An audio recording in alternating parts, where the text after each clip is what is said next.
Hello my friends, welcome back to my YouTube channel. Friends, अगर आप हमारे channel पर अभी न्यू आए हैं तो प्लीज़ सब्सक्राइब का बटन जरूर दबाइएगा और वीडियो को लाइक करना मत भूलिएगा। तो फ्रेंड्स, आज की वीडियो बहुत ही इंटरेस्टिंग होने वाली है। इस वीडियो में हम आपको बताएंगे कि मेल्टिंग ऑफ वैक्स को फिजिकल चेंज का एग्जाम्पल क्यों कहा जाता है और बर्निंग ऑफ अ कैंडल को केमिकल चेंज का एग्जाम्पल क्यों कहा जाता है।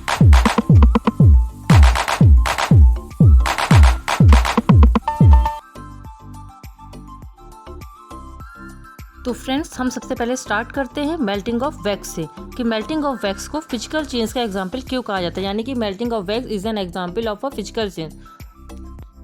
फ्रेंड्स, जब भी वैक्स मेल्ट होती है तो वो क्या करती है, हीट एनर्जी को एब्जॉर्ब करती है। और जब हीट एनर्जी को एब्जॉर्ब होने के बाद जब वो कूलिंग स्टेज में आती है, क्योंकि जब वैक्स मेल्ट होती है तो वो हीट एनर्जी को एब्जॉर्ब कर लेती है, पर जैसे जैसे वैक्स कूल होती है तो वो क्या करती है, हीट एनर्जी को इवॉल्व करती है और अपने ओरिजिनल सब्सटेंस में आ जाती है। तो जब भी कोई भी सब्सटेंस अपने चेंजेस के बाद वापस अपने फर्स्ट वाली स्टेज में आ जाता है तो उसको हम कहते हैं फिजिकल चेंज। तो वैक्स भी तो मेल्ट होने के बाद जब वो कूल होती है तो अपने फर्स्ट वाली स्टेज में आ जा रही है, यानी कि यहाँ पे कोई भी नो न्यू सब्सटेंस फॉर्म, यानी कि कोई भी न्यू सब्सटेंस फॉर्म नहीं हो रहा है। इसीलिए मेल्टिंग ऑफ वैक्स को हम फिजिकल चेंज का एग्जाम्पल कहते हैं, क्योंकि वैक्स जब मेल्ट हो जाती है तो मोल्टन वैक्स कहते हैं, बट जब वो कूल होती है तो क्या होता है, वापस वो वैक्स ही तो रहती है, कुछ और तो नहीं बनती है। इसीलिए जब भी कोई चेंजेस, फिजिकल चेंज क्या कहता है कि जब चेंजेस होती हैं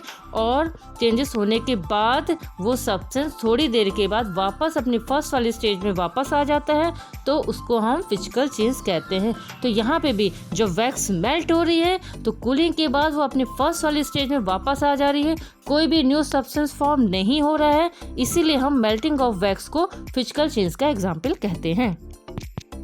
अब हम बात करते हैं बर्निंग ऑफ अ कैंडल की, कि बर्निंग ऑफ अ कैंडल को केमिकल चेंज का एग्जाम्पल क्यों कहा जाता है। तो फ्रेंड्स, जब भी कैंडल बर्न होती है तो बर्न होने के बाद कार्बन डाइऑक्साइड गैस रिलीज होती है और वाटर वेपर का फॉर्मेशन होता है, यानी कि ओरिजिनल सब्सटेंस जो है वो है हमारी कैंडल, बट जो फाइनल प्रोडक्ट्स का फॉर्मेशन होता है वो होता है carbon dioxide and water vapour, यानी कि यहाँ पे प्रोडक्ट्स का फॉर्मेशन हो रहा है। ठीक है, तो जहाँ पे न्यू प्रोडक्ट्स फॉर्मेशन होता है, न्यू प्रोडक्ट्स का फॉर्मेशन होता है, वहाँ पे हम कहते हैं कि केमिकल चेंज है। जब भी कोई सब्सटेंस में चेंजेस आती हैं और चेंजेस आने के बाद वो जो भी न्यू सब्सटेंस फॉर्म होता है तो आफ्टर कूलिंग या थोड़ी देर के बाद वो वापस अपने फर्स्ट वाली स्टेज में नहीं जाता है तो हम वो बोलते हैं कि वो केमिकल चेंज का एग्जाम्पल है। तो यहाँ पे भी जब कैंडल बर्न हो रही है तो कैंडल बर्न होने के बाद कार्बन डाइऑक्साइड और वाटर वेपर प्रोडक्ट्स के फॉर्म में हमें मिल रहे हैं, यानी कि फाइनल प्रोडक्ट जो हमें मिल रहा है वो कार्बन डाइऑक्साइड